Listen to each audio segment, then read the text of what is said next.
I really appreciate you making me feel so at home for so long. I can't imagine it was easy living out here, and I'm sure caring for me makes it harder. I won't forget about it, you can be sure about that. Thanks for the tea. I'm sure I won't have any problems getting to sleep tonight. Hey, Arpej, I need to ask you something, but I need you to promise not to be offended, okay? No, I wouldn't try to, but you could be sensitive about it.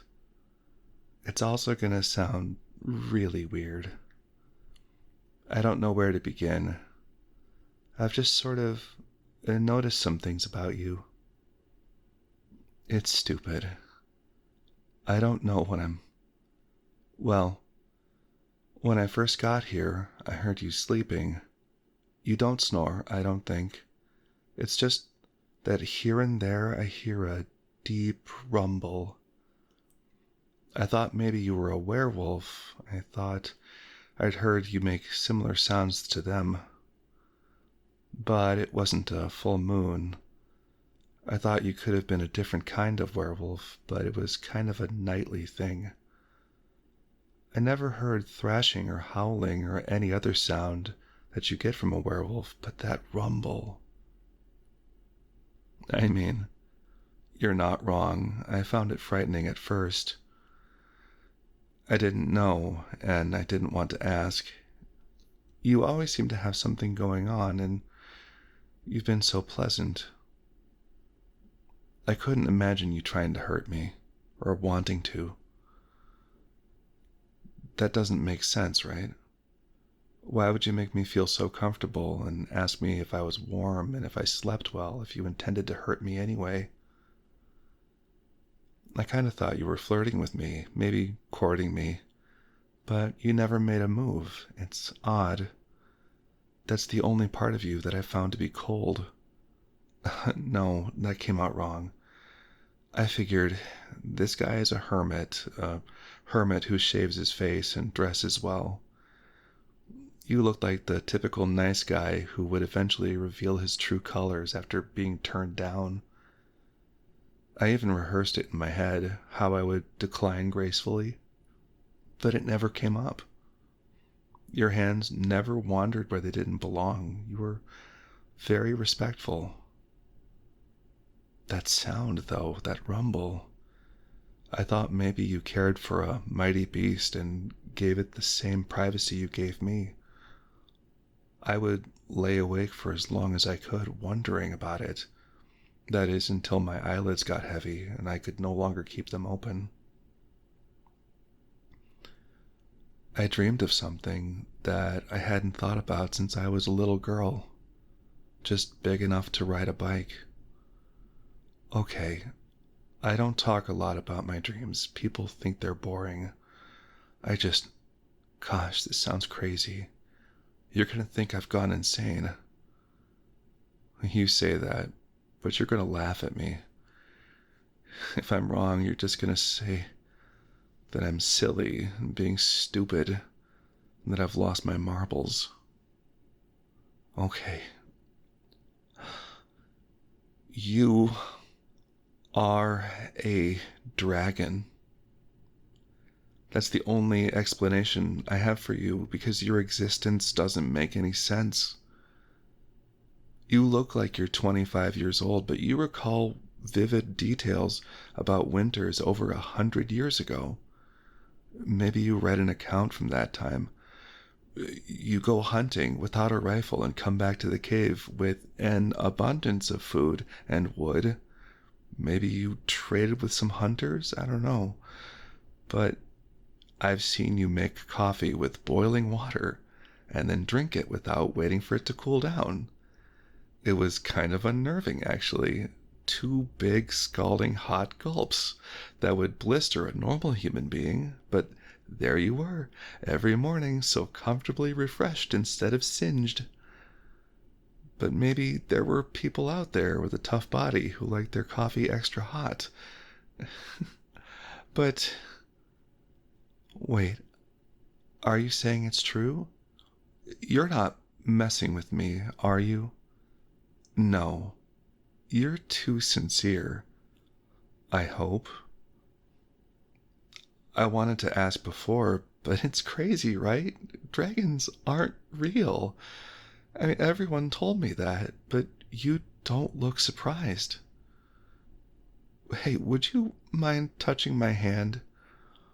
I just need another sensation, just something to tell me that I'm not seeing things. Thank you. I feel it. It's kind of a long story, but I worry about that sometimes. It's because people have been telling me all my life that I have an active imagination. Maybe that's true. I just know that when I was little and I was in a car with my mom and dad on a trip, I was in the back seat and dad was driving, and we were not on the right road. I couldn't tell, and I didn't think too much about it. I was watching the pine trees and the red and gray rock outcroppings, and I'd seen a few hawks on our trip, and I decided to pull out my binoculars, hoping I'd get a closer look at them. See if I could find their color patterns on my wildlife book. I thought I saw another hawk, but this one was purple, and I just could not wait to find a purple bird in my book, so I focused my binoculars. I was so determined not to give up finding this bird, but what I found didn't have feathers, but scales. Really pretty purple scales. It had claws and a long serpentine tail, all beautiful purple and lavender. I recognized it as a dragon, and I told my mom there was a dragon. And she sort of laughed and said it was nice. I wanted her to look and see too, but she was busy with the map, so I kept watching. Its wings were so beautiful. I got a little too excited and tried to tell my mom again. She just sighed and took my binoculars, looked through them and pretended to look, and she was like, "Oh wow, honey, that's really cool. What a neat dragon you found." And she was being sarcastic. She didn't really see it. But she told me to stop playing around, like it was a bad time for it. Do you believe me now? That's what color you are, right? I mean, in your form, you can look like a human like you are, and you do it all the time. I have overheard you talking to people about your other form while other people have been here, the other visitors. The other form, you say, that travels really far in a few hours. The one that needs a lot of space to lay down. I've seen into your bedroom, and that's a massive cave by itself. I won't tell anyone. Why would I? I tried before, and it didn't go well for me. What I mean is, after seeing you, I got a little hyperfixated. I made up stories about you. I imagined that there was a female dragon, and I said, her name is Pearl, and she's the most powerful creature in the world. She hosts magnificent balls with royals and has dragon friends and goes on adventures. Pearl would discover new places and islands and teach the people there about dancing and fancy dress and music. She charmed everyone she encountered, but she would never marry even though she was very sought after. The world needed her, and she couldn't be tied down to a husband no matter how handsome or rich he was. She was undefeated in combat and fought for justice and peace, so the pure of heart and innocence would never have to be afraid of her. She had close friends with different but equal power who adventured with her and loved her companionship. She played games like hide and seek aboard their airship, even though all of them could fly. Oh, it gets worse. I said, she can only be seen by royalty. and that's how I knew I was really a princess. My real parents were a king and queen, and they needed to hide me from their political enemies who knew how powerful I would become. I used to tell bullies at school they better be nicer to me because I'm a princess with power and influence. As you might imagine, that didn't have the desired outcome. I ended up really attached to this idea, so I messed up my own credibility for a while. I had to talk to counselors, psychiatrists, my pastor. They all told me I have to grow out of this. None of it was real. I probably shouldn't have told him that I'd seen a dragon and I haven't seen God. I had to have a whole conference with my church and my parents after I said that. That pretty much solidified my role as an expensive weirdo in my town. Yeah, my parents made sure I understood how much time people were taking to deal with my imagination problem. They told me, these people could be doing anything with their time, but they're spending it on you. Yeah, in retrospect, that was pretty mean. Part of me is glad that you're not so familiar with it, you know? People don't like to be inconvenient, right? That kind of culture runs deep, like real deep in the bones. You've got an abundance of people who would take the shirts off their back if anyone asked, but no one is socially allowed to ask. Are you asking me if I've ever declined your help when I really needed it? I'm pretty sure I have. Old habits and all. Arpej, you've been a really good host. I couldn't ask for a better caretaker. I don't think you see it, but you're honestly as good as I imagined you were. Back when I wrote fan fiction about you in my diary. I got a few details wrong, like your name isn't Pearl and you don't have to be royal to see you. Arpej? Before I go back home, can I see your other form? I won't tell anyone, I promise. I just want to see it again, but up close. You would look so beautiful. Oh, stop that. Of course you are. You're a dragon. How can you not be beautiful? No, I don't think you'll frighten me. You had plenty of chances to do that, but for all I know, maybe this will be the moment you finally do. I still want to be there for it. If it scares me, then at least I'll know. If I never find out, I'll keep wondering, maybe for the rest of my life. If I saw you, I would finally be satisfied. Would you please let me see you? Really? You mean it? You will? Oh, your bedroom. Wow, we're moving awfully fast, aren't we? No, I'm joking. I know it's the only room in the cave large enough for you to... What's the right word for it? Change, shift, transform? Right. We wouldn't want to use the word change. That could be confusing. You might say that you're changing in your room, and I wouldn't know if you're putting on different clothes or becoming a giant dragon. Yeah. But you know, if you would rather not, I wouldn't want to impose and... Oh, okay. Lead the way, sir. Dear Diary, I did it. I've been wanting to ask because I was so sure it was him. The clues were all there. I just didn't know how to bring it up. No one ever told me how to ask if someone is a dragon. I didn't think it would be the same way as if you asked if someone was a werewolf. Then again, having met a werewolf, I think I might just start asking, "Hey, are you a werewolf?" It would sound strange coming from anyone else, but from me, well, perks of being a weirdo, I guess. I might as well take advantage of it since I'm already taking the liabilities. He made me sign an agreement that I wouldn't tell anyone his identity.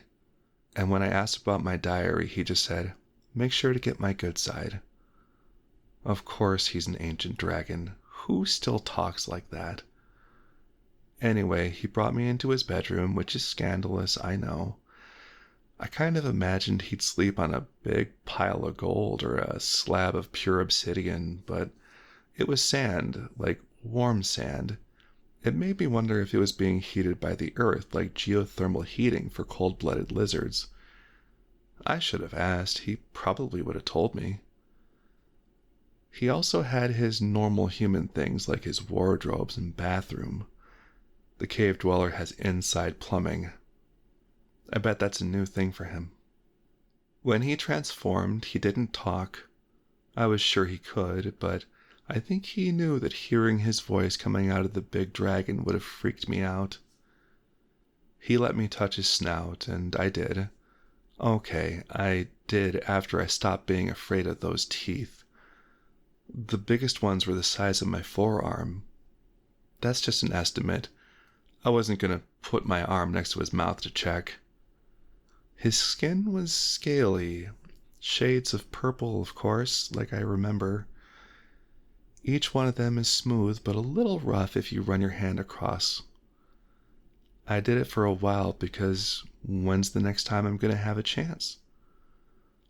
I thought I might be annoying him, but when I looked, he seemed so calm, just really peaceful.